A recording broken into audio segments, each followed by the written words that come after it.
Today we're pleased to have on the show Fatima Johnson, who is the organiser of the Adborn Film Festival. Welcome, Fatima. Hello. Can you tell us a bit about the background to the festival and what it brings to the town? Well, the festival was started in 1996 by the then Mayor of Adborn, Joanne Smith. She wasn't a filmmaker herself. She'd actually been a very energetic tourism development officer for many years. But Adborn had run a classical music festival, which had been becoming less and less popular in recent years. Joanne was looking around for something to replace it, and to use funds allocated to it to promote something which local people can enjoy. Great. So, tell us about the festival nowadays. Well, it's held in the last 2 weeks of August every year, and short films from all over the world are shown in 3 places, in the theatre and our 2 cinemas. Several films are shown in one performance, and the whole thing lasts about 90 minutes. Tickets are very reasonably priced. Under 12s used to get in for 50p, but now we charge just £1, which is still very good value. £1.50 for students and £2.50 for everyone else. Performances are advertised all round town and also on our website, www.adbornfest.com. If you're interested in attending any performance, you can buy tickets online, of course, and you can also get them in the library, which is right next to the main shopping area. I'm afraid this year tickets are no longer available from either of the 2 cinemas because of restricted opening times. I understand you also run a film competition? Yes, for under 18s. We have a different theme every year. Last year, for example, the theme was Future Planet, and the winner was a 10-minute documentary encouraging youngsters to be more aware of environmental issues, focusing on getting school kids to cycle to school instead of going by car. This year, the theme is Sporting Nation, so there'll also be lots of ideas to choose from. Now, we're always on the lookout for new local talent, so if you live in the Adborn area and are under 18, you should have a go. We have an excellent prize every year donated by local businesses, shops, hotels, etc. This year, you can win a high-spec movie camera worth over £800. Application forms are on the website, and the deadline for sending in your film to enter the competition is the last day of July. It's May now, so you'll have the whole of June to be working on it. And what are the judges looking for? Well, although we choose very topical issues like the environment, we're not looking for propaganda, trying to get people to do something. Instead, we're looking for a new angle, a fresh way of looking at a theme. And of course, because it's a short film festival, it's not really about a fully worked story with well-rounded characters. It's more about good photography, conveying things visually. And who judges the films? A panel of 3 people who know a lot about film. We've used the same judges for many years, and we're very happy with their expertise. One thing we probably will change next year, though, is we want to add another class and another prize for older filmmakers. We'll keep it at a maximum of 10 minutes, though. The length works well for our festival. We also want to use different venues for the film shows, such as community centres and at least one school. It might make performances more accessible to a wider audience. We did explore the possibility of having late-night showings, but that's unlikely to happen in the coming year.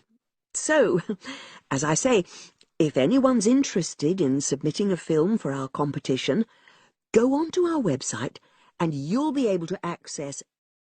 Welcome to Canvas Park Podcast.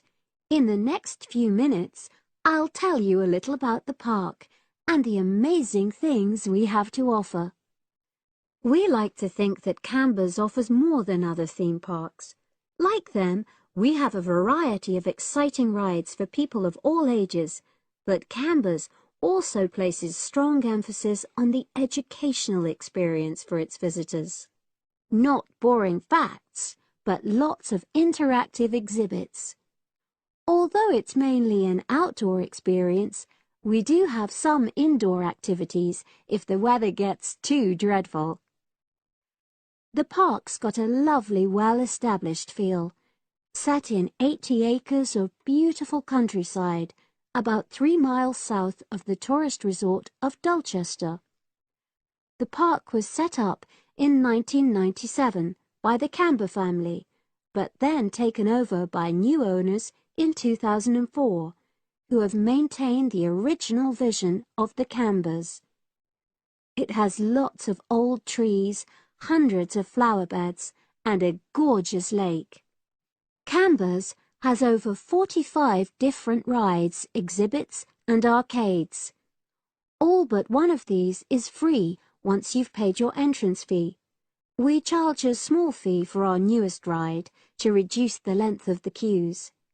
You don't pay anything for parking. A family ticket for a family of 4 works out at about £8 per person, which is amazing value. Full details of current prices are shown on our website, along with full details of rides, etc., and directions for getting to us. We also have a number of special offers.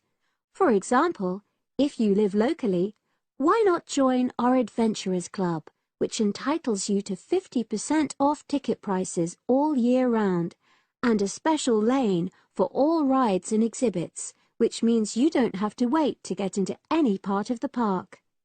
See the Offers tab on the website.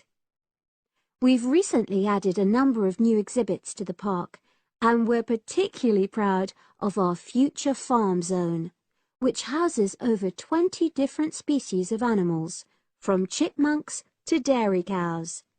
The emphasis is on getting near to the animals. All of them can be petted, and you can buy food for feeding the animals.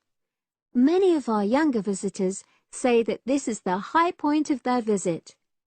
And speaking of food, don't let the animals have all the fun. We have a total of 7 different catering outlets on the site. We're open 10 to 5:30 all year round, and cold drinks and snacks can be bought at any time during opening hours. And hot food is available most of the day in the Hungry Horse Cafe from 11 until 5, just half an hour before closing time. Now we want all our visitors to have an exciting time when they come to the park, but our first priority must be safety. Parents and guardians know their children's behavior and capabilities, but here at the park we have set certain conditions for each of the rides to ensure that all visitors get the maximum enjoyment out of the experience and feel secure at all times. There are 4 major rides at the park. Our newest ride is the River Adventure, which is designed to reproduce the experience of whitewater rafting. No amount of protective clothing would make any difference, so only go on this ride if you're prepared to get wet. Children under 8 can go on this ride, but all under 16s must have an adult with them. Not all of our rides are designed for thrills and spills. Our Jungle Gym roller coaster is a gentler version of the classic Loop-the-Loop, specially created for whole family enjoyment, from the smallest children to elderly grandparents, suitable for all levels of disability and health conditions. Carriages have comfortable seating for up to 8 people with safety belts for each passenger, which must be worn at all times. Sit back and enjoy the scenery. One of the best established and most popular of Canberra's rides is the massive swoop slide. Whiz down the polished vertical slide 9 meters in height and scream to your heart's content. There are no age or height restrictions. Be careful though, you must have on long trousers so you won't get any speed burns. And then there's the famous Zip Go-Kart Stadium with 16 karts. 8 for single drivers, and 8 for kids preferring to ride along with mum, dad, or carer. Take part in high-speed races in our specially designed Formula One-style karts, but no bumping other karts, please. All riders must be above 1.2 meters because they have to be able to reach the pedals, even in the shared karts. Full details of all safety features are available on our website at www.canvaspark.com. So come and make a day of it at Canberra's theme park. In my talk today, I'll be exploring the idea of artificial gills. I'll start by introducing the concept, giving some background and so forth, and then I'll go on to explain the technological applications, including a short, very simple experiment I conducted. Starting with the background. As everyone knows, all living creatures need oxygen to live. Mammals take in oxygen from the atmosphere by using their lungs, and fishes take oxygen from water by means of their gills, which of course in most fishes are located either side of their head. But human beings have always dreamt of being able to swim underwater like the fishes, breathing without the help of oxygen tanks. I don't know whether any of you have done any scuba diving, but it's a real pain having to use all that equipment. You need special training, and it's generally agreed that tanks are too heavy and big to enable most people to move and work comfortably underwater. So scientists are trying a different tack. Rather than humans carrying an oxygen supply as they go underwater, wouldn't it be possible to extract oxygen in situ, that is, directly from the water while swimming? In the 1960s, the famous underwater explorer Jacques Cousteau, for example, predicted that one day surgery could be used to equip humans with gills. He believed our lungs could be bypassed and we would learn to live underwater just as naturally as we live on land. But of course, most of us would prefer not to go to such extremes. I've been looking at some fairly simple technologies developed to extract oxygen from water, ways to produce a simple, practical artificial gill, enabling humans to live and breathe in water without harm. Now, how scientists and inventors went about this was to look at the way different animals handled this. Fairly obviously, they looked at the way fishes breathe, but also how they move down and float up to the surface using inflatable sacs called swim bladders. Scientists also looked at animals without gills, which use bubbles of air underwater, notably beetles. These insects contrive to stay underwater for long periods by breathing from this bubble, which they hold under their wing cases.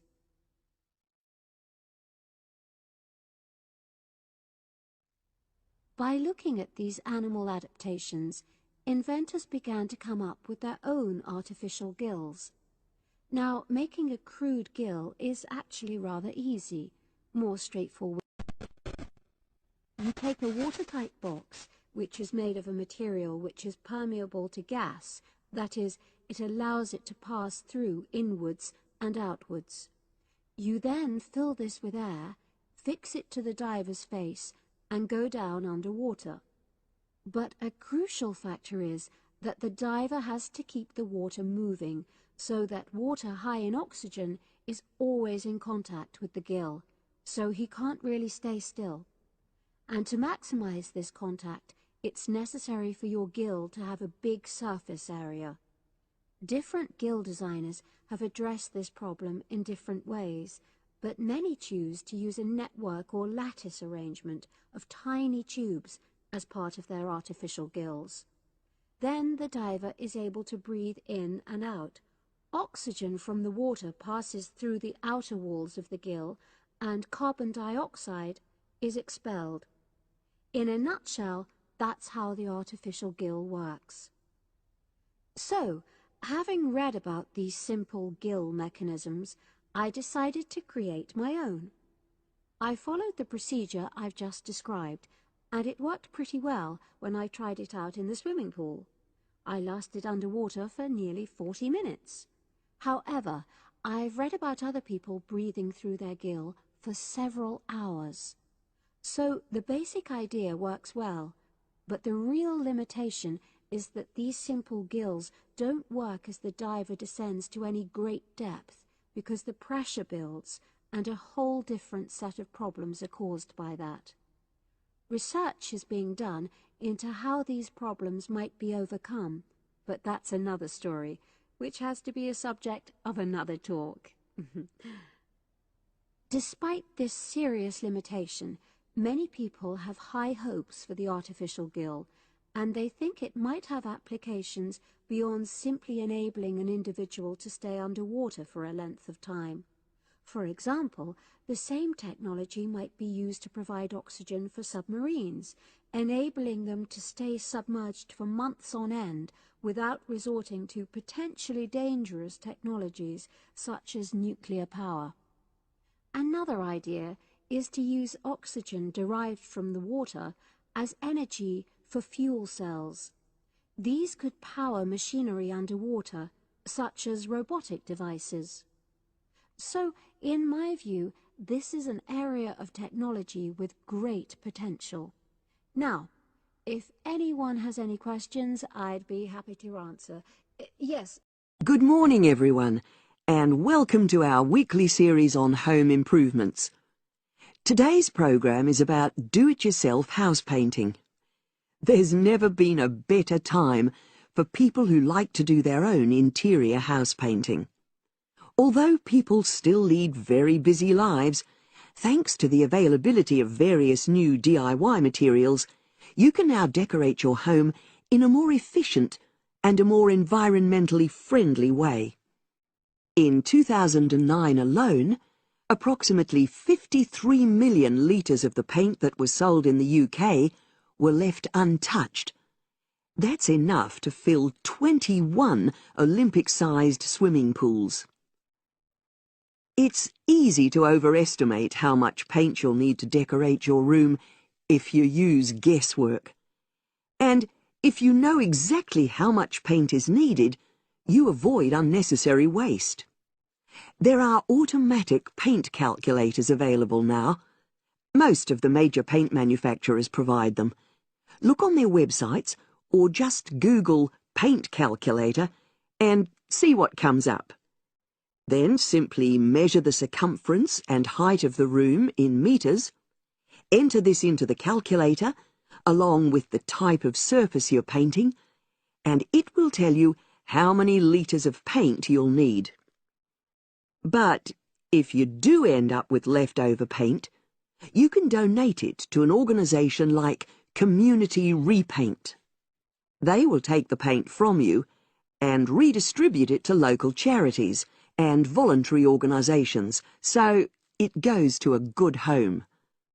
You can find more information about Community Repaint on communityrepaint, all one word, .org.uk. Another way of avoiding paint wastage is to check you're completely happy with your colour choice before starting to paint. For example, you can get a small sample of the colour you're thinking of using, then paint a board and move it around the room, so you can see how it looks against your furnishings and in different lights. Also, it's always better to buy high-quality paints because you get what you pay for. If you buy cheap paint, you might need to apply 2 or 3 coats to achieve the same coverage that you'd get from 1 coat of a good quality paint. You could also spend a week on a job that could have been done in a day or 2. And consider the environment. Most paint manufacturers now sell water-based paints that don't contain harmful chemicals or give off harmful odours, so get one of these. You can also buy paint that's packaged in recyclable containers. There's a lot more choice than there used to be. You can only do a good job which will last if you prepare the surfaces thoroughly before painting. In fact, in many ways, if you want to do a professional-looking job, this is more important than the painting itself. If there are any cracks or patches of loose plaster, painting over them won't solve the problem. Take the plaster out and fill the holes, allowing enough time for the new plaster to dry. And you won't get a smooth finish if the walls are dusty or greasy. So washing with water isn't enough. Use a solution of decorator's soap and rinse well with warm water afterwards. When you're ready to paint, we suggest you use a medium pile roller for walls and ceilings. A lot of people tend to use short pile rollers, but these give a patchy finish, and that wastes paint and time. Similarly, long pile rollers can create a thick textured effect, which looks messy. The same goes for brushes. The stronger the bristles, the easier they are to wash and reuse. And as you've chosen a water-based paint, clean your brushes with cold water, because it's more energy efficient that way.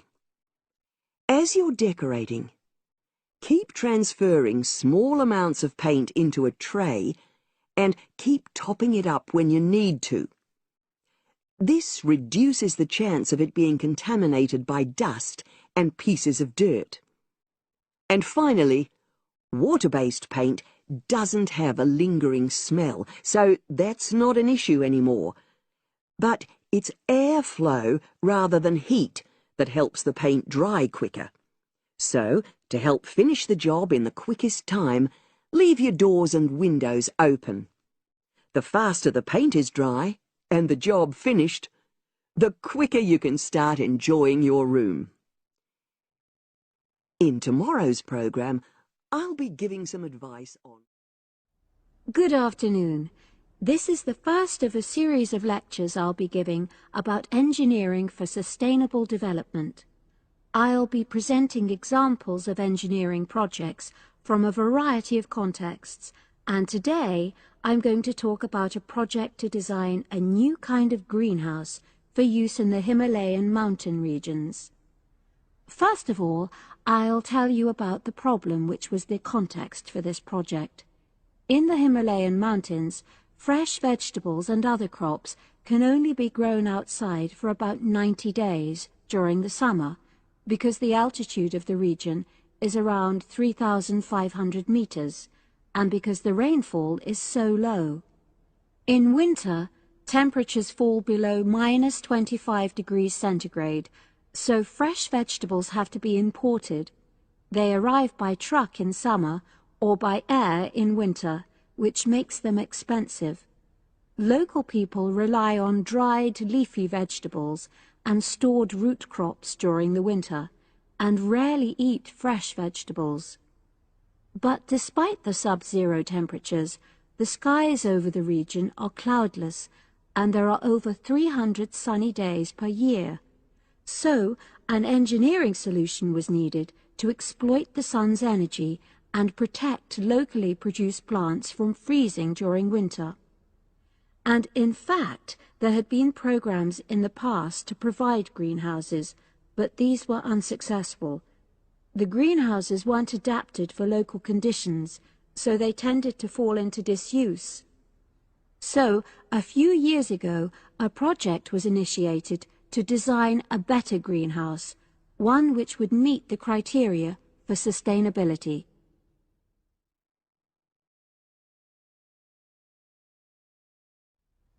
So, what are the criteria for sustainability? Well, first of all, the new greenhouse is designed to be relatively simple, so construction is cheap. Locally available materials are used wherever possible. The walls are generally constructed of mud bricks, made locally, although in areas of high snowfall, more resilient walls of stone are needed. Rammed earth is also used. The main roof is generally made from locally available poplar wood, with water-resistant local grass for the covering. In addition, the construction and maintenance of the greenhouse is done by local craftsmen, so local stonemasons are employed to build the greenhouse walls, and specialized training is provided for them wherever necessary. Then, the greenhouse is designed to run on solar power alone. There's no supplementary heating. And lastly, families are selected to own one of the new greenhouses with great care. They have to have a site which is suitable for constructing it on. They also have to be keen to make a success of using it, and also to share the produce with the wider community through sale or barter. Potential owners are taken to see existing greenhouses before they make a final decision about having one. So, those are the features which make the project sustainable. And now, I'll briefly describe the design of the greenhouse. The greenhouses are orientated very carefully along an east-west axis, so that there's a long south-facing side. The transparent cover on the south-facing side is made from a heavy-duty polythene, which should last for at least 5 years. On the inside of the greenhouse, the walls are painted. The rear and west-facing walls are black to improve heat absorption, but the east-facing wall is white to reflect the morning sunlight onto the crops inside. Finally, there's a door in the wall at one end, and vents are incorporated into the roof, the door, and the wall at the other end to enable control of humidity and prevent overheating. I'll turn now to the benefits which have resulted from the introduction of these new greenhouses. These benefits are of various kinds, but for now I'll just mention the social benefits.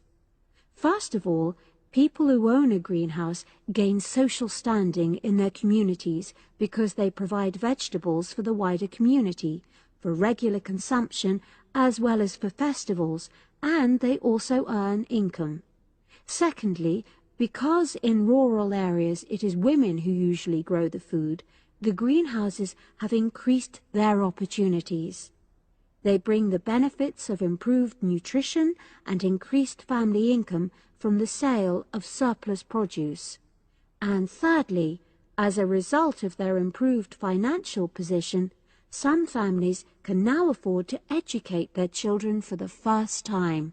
For my short presentation today, I'm going to summarise the work I've done so far on my research project to explore expertise in creative writing. Essentially, I'll share with you the process I underwent to gather my interim findings. First of all, I should give a little relevant background information about myself. Before I started my current degree course in cognitive psychology, I studied English literature, and as you can imagine, this meant I spent a great deal of time thinking about the notion of creativity and what makes people develop into successful writers. However, the idea for this research project came from a very specific source. I became fascinated with the idea of what makes an expert creative writer when I read a well-known 20th century writer's autobiography. I won't say which one at this stage, because I think that might prejudice your interpretation. Anyway, this got me thinking about the different routes to expertise.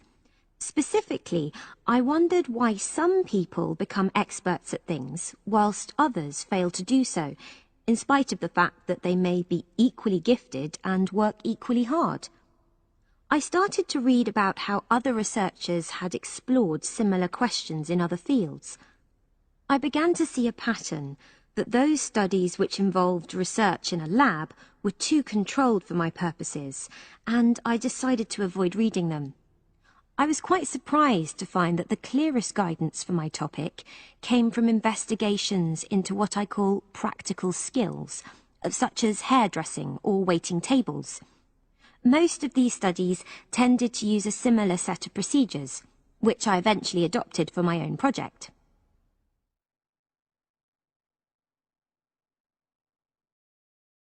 I'll now explain what these procedures were. I decided to compare what inexperienced writers do with what experienced writers do.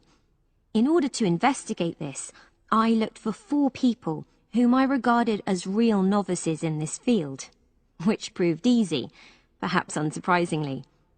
It proved much harder to locate people with suitably extensive experience who were willing to take part in my study. I asked the first four to do a set writing task and, as they wrote, to talk into a tape recorder, a technique known as think aloud. This was in order to get experimental data. Whilst they were doing this, a research assistant recorded them using video. I thought it might be helpful for me in my transcriptions later on. I then asked 4 experienced writers to do exactly the same task. After this, I made a comparison between the 2 sets of data, and this helped me to produce a framework for analysis. In particular, I identified 5 major stages which all creative writers seem to go through when generating this genre of text. I think it was fairly effective, but still needs some work, so I intend to tighten this up later for use with subsequent datasets. I then wanted to see whether experienced writers were actually producing the better pieces of writing. So I asked an editor, an expert in reviewing creative writing, to decide which were the best pieces of writing. This person put the 8 pieces of work in order of quality, in rank order, and using his evaluations, I was then able to work out which sequence of the 5 stages seemed to lead to the best quality writing. Now, my findings are by no means conclusive at this point. I still have a long way to go, but if any of you have any questions, I'd be happy to answer them. Good morning, everyone. For my presentation today, I'm going to report on an assignment that I did recently. My brief was to analyze the methods used in a small study about job satisfaction, and then to make recommendations for future studies of a similar kind. The study that I looked at had investigated the relationship between differences in gender and differences in working hours and levels of job satisfaction amongst workers. For this purpose, employees at a call center had been asked to complete a questionnaire about their work. I'll summarize the findings of that study briefly now. First of all, female full-time workers reported slightly higher levels of job satisfaction than male full-time workers. Secondly, female part-time workers reported slightly higher levels of satisfaction than female full-time ones did. On the other hand, male part-time workers experienced slightly less job satisfaction than male full-time workers. But although these results seemed interesting and capable of being explained, perhaps the most important thing to mention here is that in statistical terms, they were inconclusive. Personally, I was surprised that the findings hadn't been more definite, because I would have expected to find that men and women, as well as full and part-time workers, would experience different levels of satisfaction. So I then looked more carefully at the methodology employed by the researchers to see where there may have been problems. This is what I found. First of all, the size of the sample was probably too small. The overall total of workers who took part in the survey was 223, which sounds quite a lot, but they had to be divided up into subgroups. Also, the numbers in the different subgroups were unequal. For example, there were 154 workers in the full-time group, but only 69 in the part-time group. And amongst this part-time group, only 10 were male, compared to 59 who were female. Secondly, although quite a large number of people had been asked to take part in the survey, the response was disappointingly low. A lot of them just ignored the invitation. And workers who did respond may have differed in important respects from those who didn't. Thirdly, as the questionnaires had been posted to the call center for distribution, the researchers had had very limited control over the conditions in which participants completed them. For instance, their responses to questions may have been influenced by the views of their colleagues.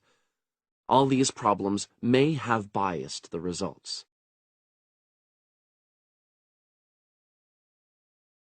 In the last part of my assignment, I made recommendations for a similar study, attempting to remove the problems that I've just mentioned.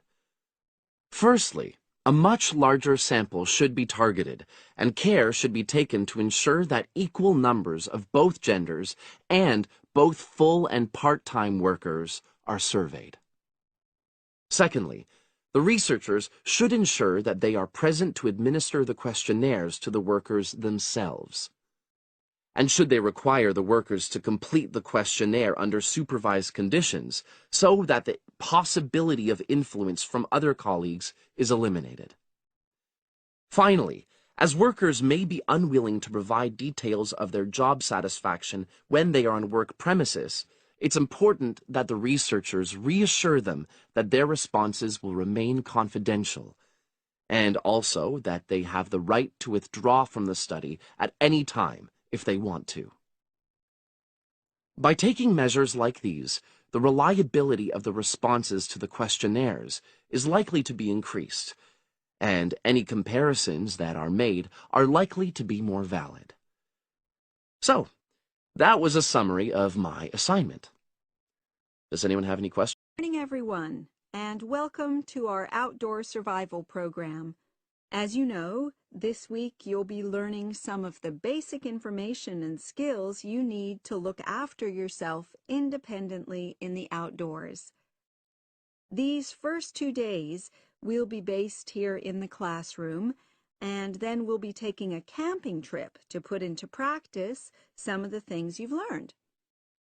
I'm going to start off with the topic of food, and to start with, I'll describe just 2 methods which we'll be putting into practice at our camp, and which make use of natural resources, the steam pit and the bamboo pot.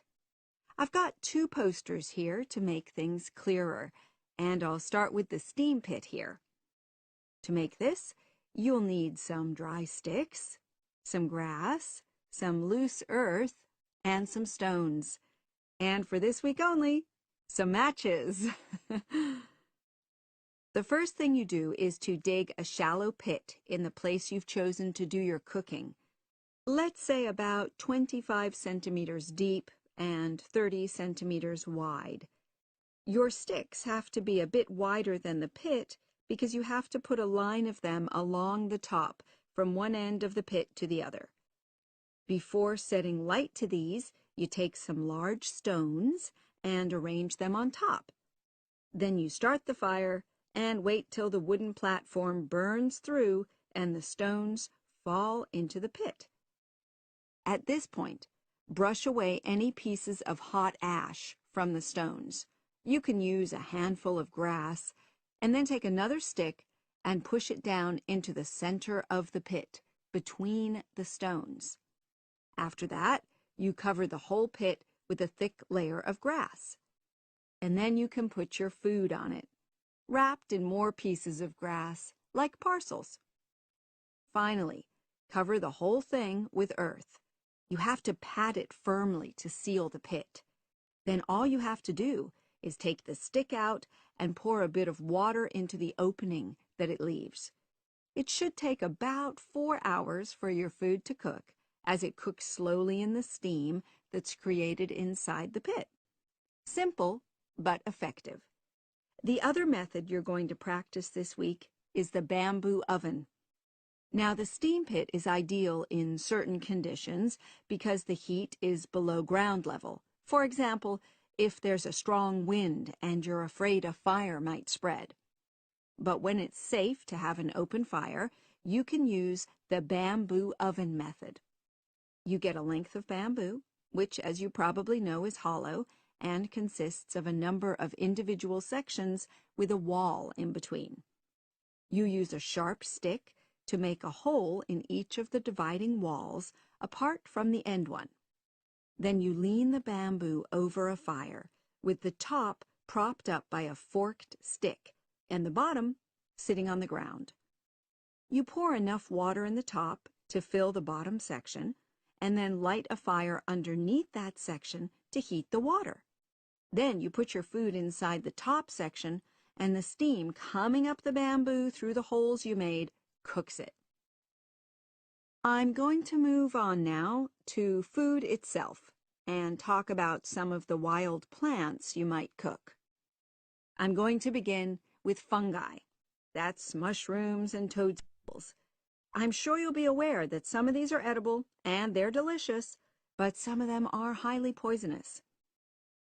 Now, whether they're poisonous or not, all fungi that you find in the wild should be cooked before eating, because that helps to destroy any compounds in them that might be mildly toxic.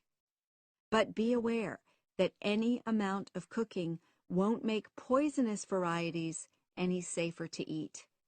Unless you can definitely identify a fungus, you should never eat it. It's not worth the risk. And you need to be really sure, because some fungi that are poisonous are very similar in appearance to certain edible varieties. They can easily be mistaken for each other. So, having said all that, fungi are delicious when they're freshly picked, and although they are only moderately nutritious, they do contain minerals which the body needs. I'll move on now to leafy. Good morning, and welcome. We're really pleased that you're going to be joining us next week for your work placement. Now, each of you will already have met the member of museum staff assigned to supervise you. In this short talk today, I'll be giving you more general information which will be relevant to all 6 of you.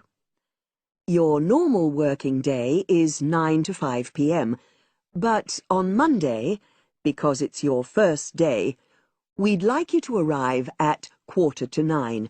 Please note, though, that you'll finish at the usual time. A lot of you have been asking what you should wear for work. Well, you may have noticed that we're not exactly a formal institution, so you'd really be out of place if you wear smart attire like a suit. If you go out on a trip with us, then we'd like you to wear a museum cap. It has our logo on, and we feel it helps people recognize you. But on a day-to-day basis in the museum itself, we say put on your own casual clothing because you'll be doing lots of dusty, messy work.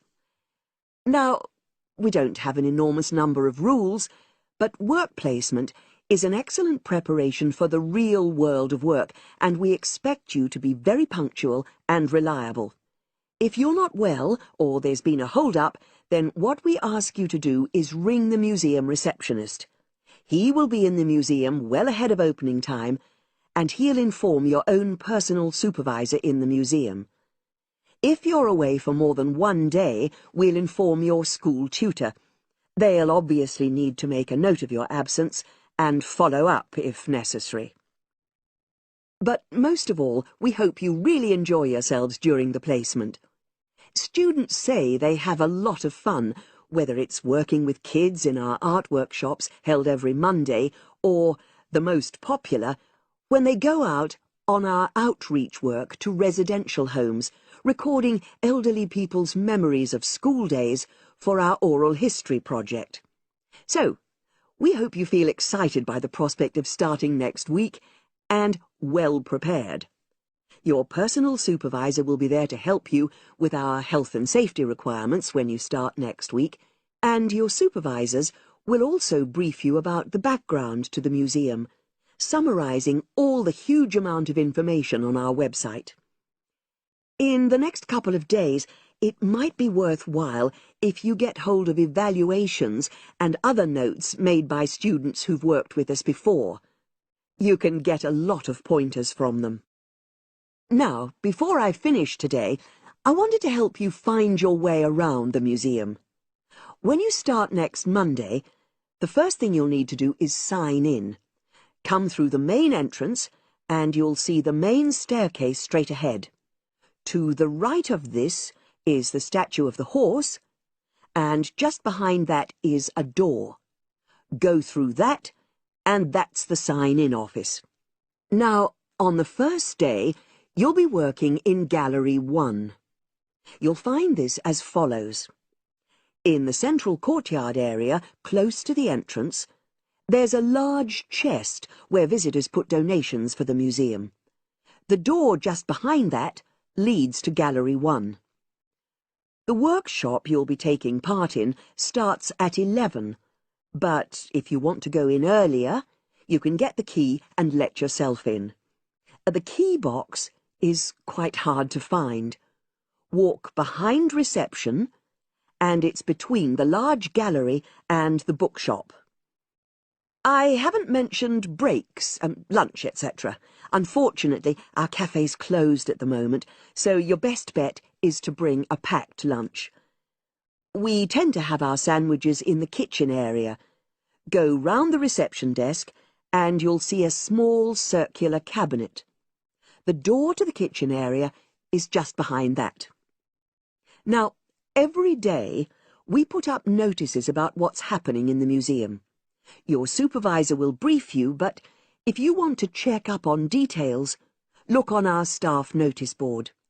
This is in the corner of the play area, at the back, on the wall of Gallery 3. If you have any questions, I'd be... My presentation today is on how the science of genetics is being used to shed light on the origin of manuscripts, anything written by hand, produced in the medieval period. That is, the period between the 5th and 15th centuries AD. As many of you know, thousands of medieval handwritten books still exist today.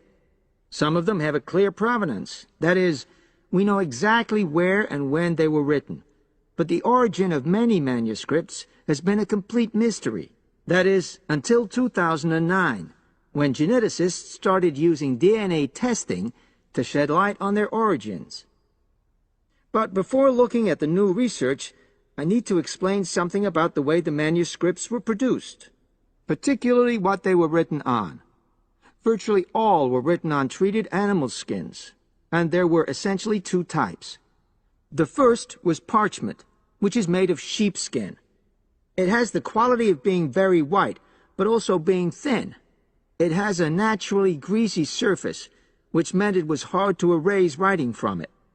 This made it much sought after for court documents in medieval times. The second type is vellum, which is calfskin. This was most often used for any very high-status documents, because it provided the best writing surface, so scribes could achieve lettering of high quality. So, once the animal hides had been chosen, they had to be prepared. Where the right materials were on hand, the skins were put into large barrels or vats of lime, where they were agitated or stirred frequently. But if lime wasn't available, then the hides were buried. Both these techniques were designed to cause the hair to slough off and the skins to become gelatinous and therefore more flexible. The next stage was to put the hides on stretcher frames and pull them very tight. While on the frame, they were scraped with a moon-shaped knife in order to create a uniform thickness. For parchment, that was the end of the process. But for vellum, there was an additional stage, where it was bleached in order to achieve the desired color.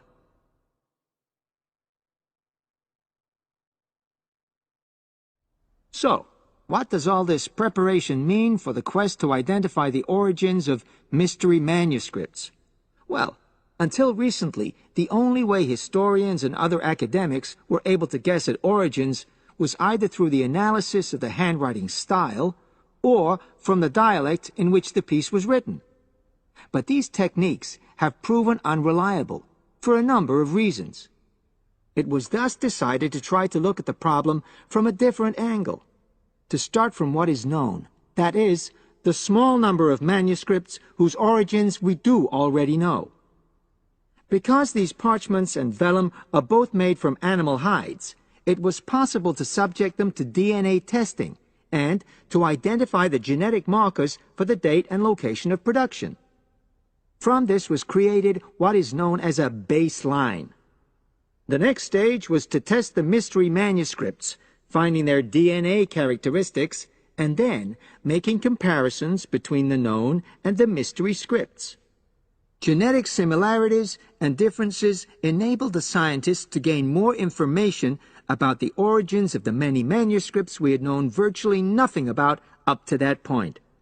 Now you might ask, what are the potential uses of this new information? Well, obviously, it can shed light on the origin of individual books and manuscripts. But that's not all. It can also shed light on the evolution of the whole of the manuscript production industry in medieval times.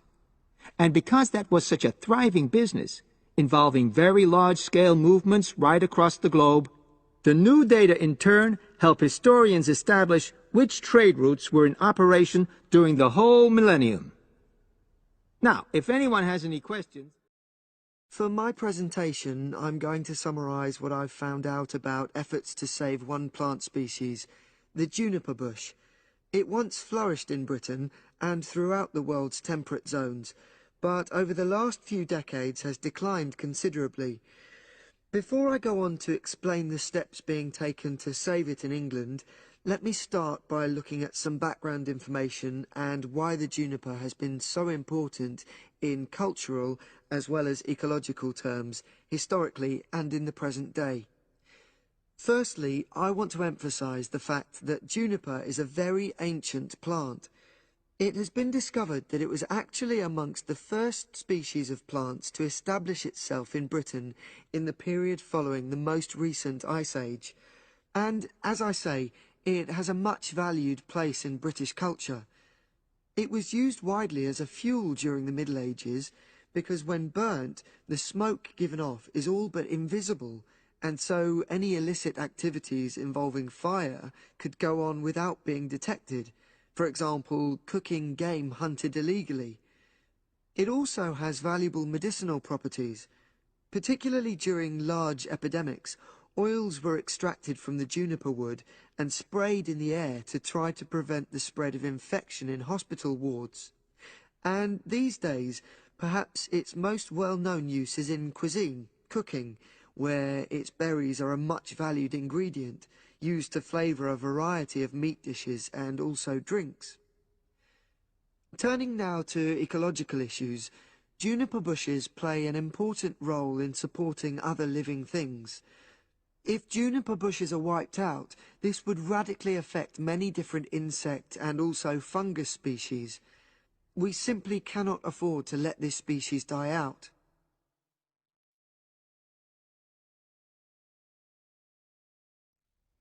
So, why is the juniper plant declining at such a rapid rate?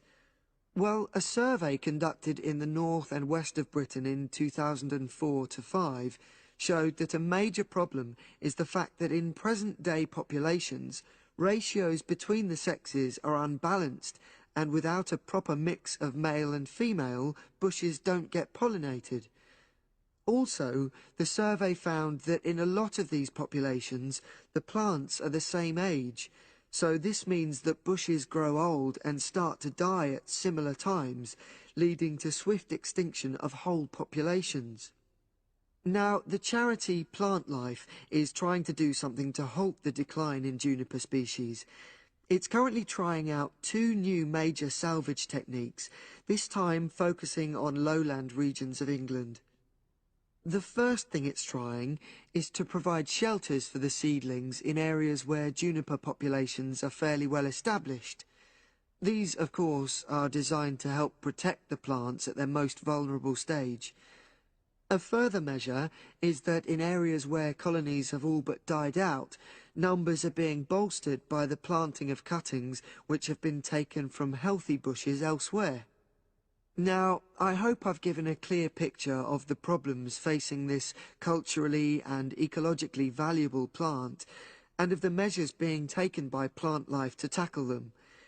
If anyone has any questions... Hello, everyone. I've been asked to talk to you this afternoon about next month's trip to Tamerton Study Center for the 2-week course. Now, some of the things I'm going to say you may have already heard or read about, but I think it's important to emphasize a few key points. First of all, it's worth reminding you why Tamerton was set up in the first place, in the late 1960s. That was really before all the concern with preserving the environment, which everyone talks about these days. The idea was simply to get people out of the cities and into the country, and to find out that just being outdoors can be very rewarding. This is not going to be a holiday in the usual sense. It's called an adventure course because you'll really be stretched to your limits, but that in itself can be a positive thing. The group I took last year, for example, said that although they actually felt pretty weak and exhausted all the time, it really made them learn a lot about themselves and increased their confidence. And in the end, that's the most important thing.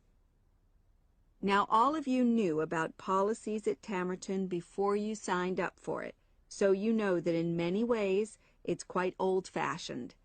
You don't have a lot of choice in what you do. But something which I think makes the place so special is that you get to try so many different things every day. For instance, one day you'll do climbing, and the next you'll be surveying rock pools.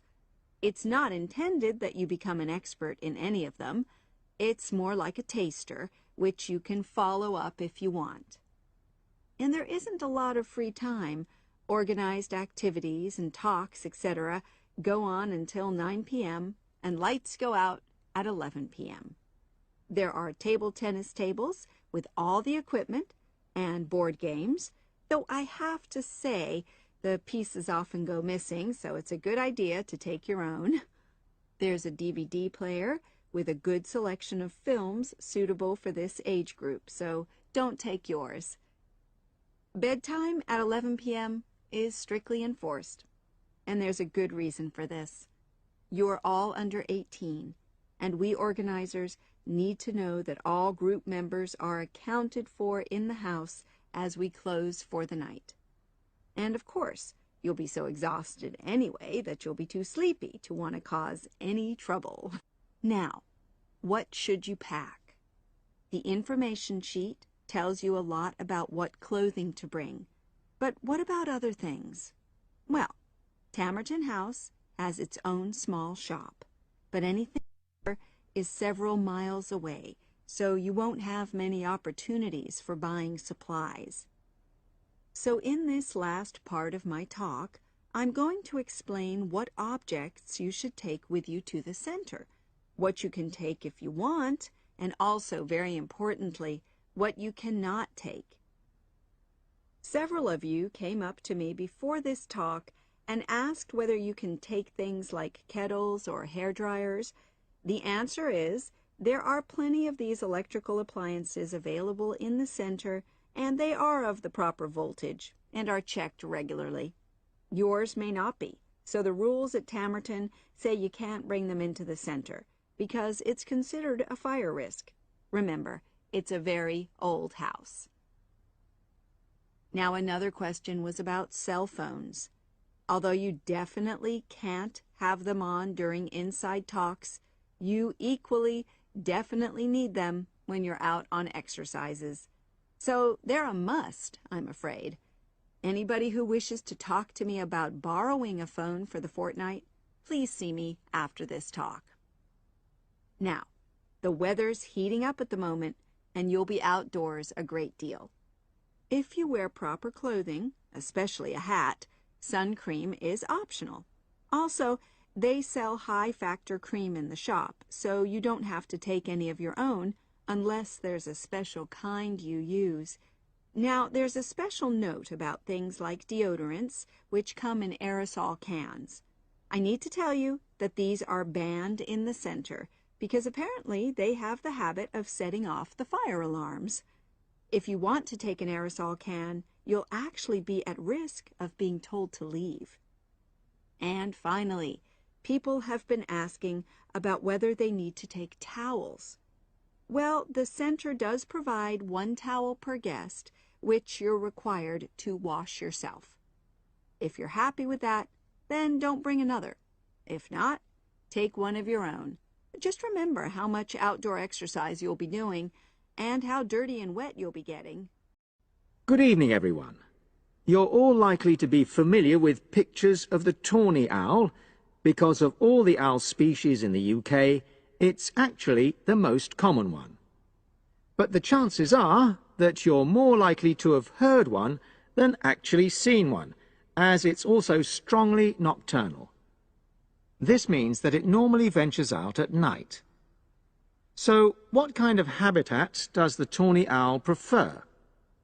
Well, a survey carried out in the 1980s confirmed that this owl is most likely to be found in woodland.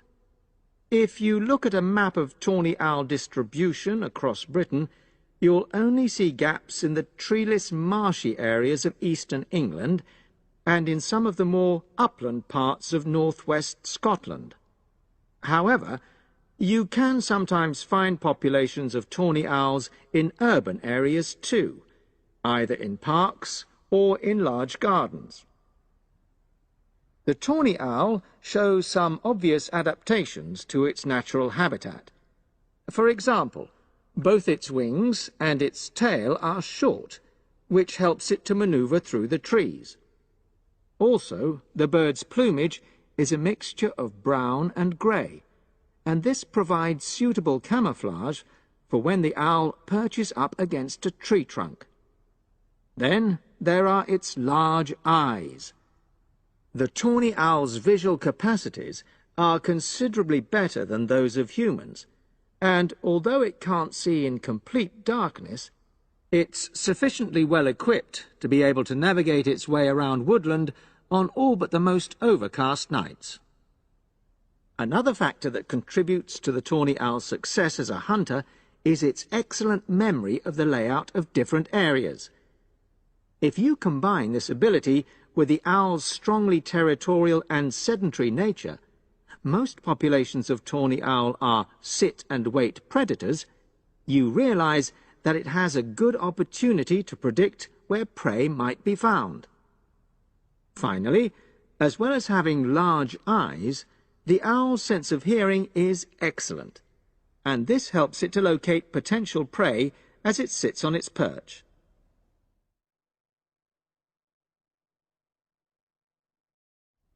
Turning now to the tawny owl's diet.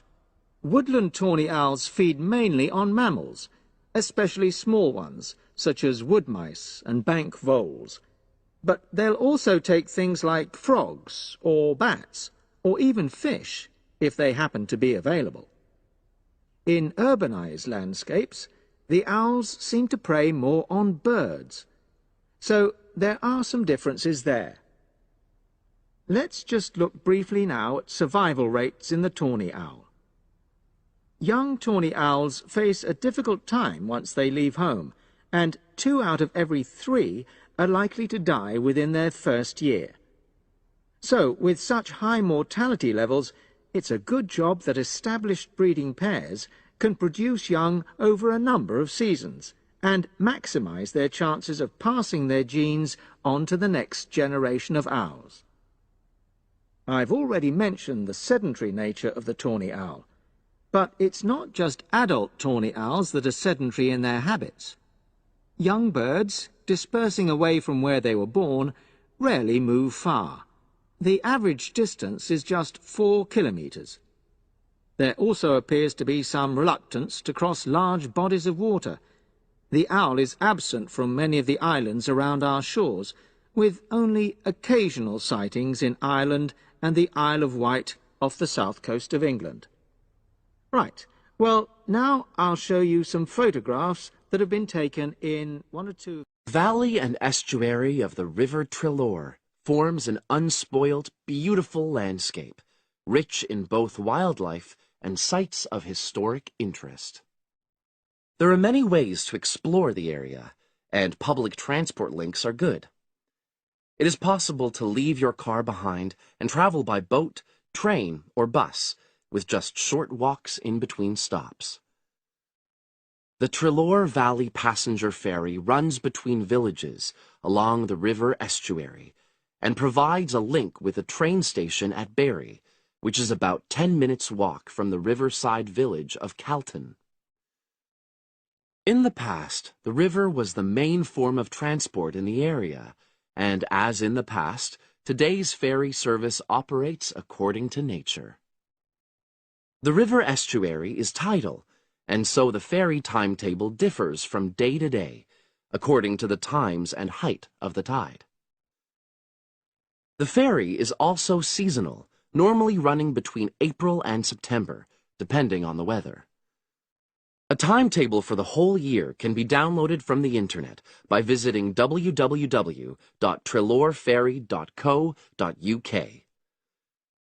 If you just want to sit and relax and enjoy the lovely scenery, you can take a river cruise to Calton and back from the nearby city of Plymouth.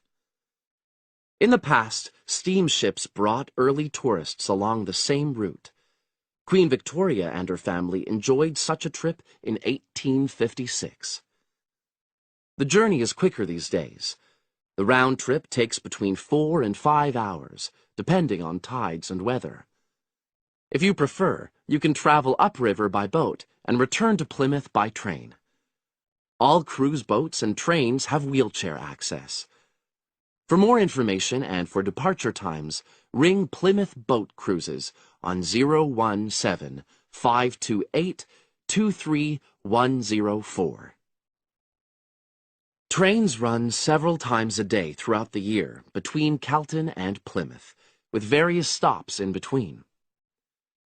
They are used by both local commuters and tourists who want to enjoy the beautiful scenery. The highlight of the journey is crossing the river on the stunning viaduct, which was built at the beginning of the 20th century and towers 120 feet over the water. It is unnecessary to book, and tickets can be bought on the train. For information about fares and timetables, contact National Rail Enquiries by phone or online. The bus service in the Trelor Valley now connects all train stations and villages in the area. Especially for holidaymakers, there's a Rover ticket which can be used at weekends and on national holidays and allows unlimited journeys on those days. The Rover ticket provides great value for money and is now even cheaper than it was last year. An adult ticket costs £5.50 a day. Senior citizens can travel for £4.50, and a family ticket for up to 5 people costs just £12. Tickets can be bought on the bus. At the center of the Trelor estuary area is the historic riverside village of Calton. The main road comes into the village from the south, and for those of you who are arriving by bus, it turns left just before the bridge and stops in the lay-by on the left-hand side. From there, it's just a short walk to Calton's various attractions.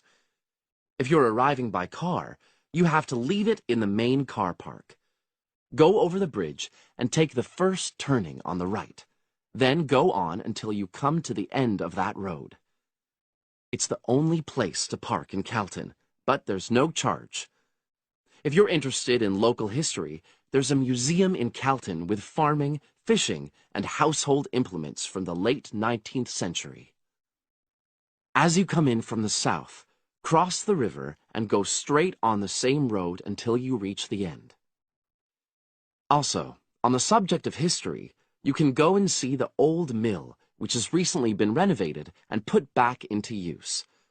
Turn left before you come to the bridge. Then go straight on and then take the first turning on the right. This leads straight there.